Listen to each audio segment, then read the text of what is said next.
It seems only a short time ago we completed the Christmas season, and already we find ourselves entering into the sacred season of Lent in anticipation of Easter.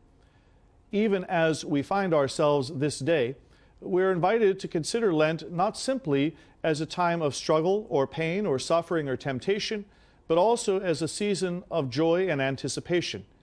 Yes, the season of Lent is penitential, in preparing ourselves in mortification and acts of charity and works of penance to prepare ourselves to enter more deeply into the mystery of Christ's suffering. But it is all in anticipation of and preparation for the celebration of Easter and Christ's resurrection. Traditionally, our observances of this season are prayer, fasting, and works of charity or almsgiving.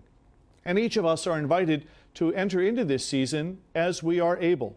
Our times of prayer, whether it is through the Rosary or the Stations of the Cross, our times of fasting, that we might do without those things that we enjoy in this season for the good and sake of our souls. And we might also engage in works of charity on behalf of others, so that we might share with others what God has blessed us with so abundantly. As we enter into this season, is it a time for us also to pray for those preparing for the sacraments of initiation at Easter, as they will be baptized and confirmed and invited to share the Eucharist for the first time. So too, this is a special season of preparation for them, even today, as they will gather with Bishop Lennon for the rite of election and be welcomed into that group of those who will be invited to the celebration of the Easter sacraments. As we enter into this season, we do well to engage in prayer,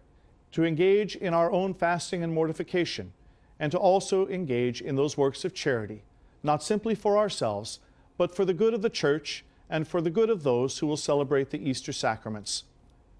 It is a season, yes, of penance, but it is also a season of celebration and preparation,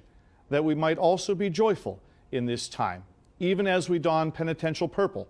that we may not forget the reason why we do all of this, so that we might enter more deeply into the life and the resurrection of Jesus Christ, our Savior.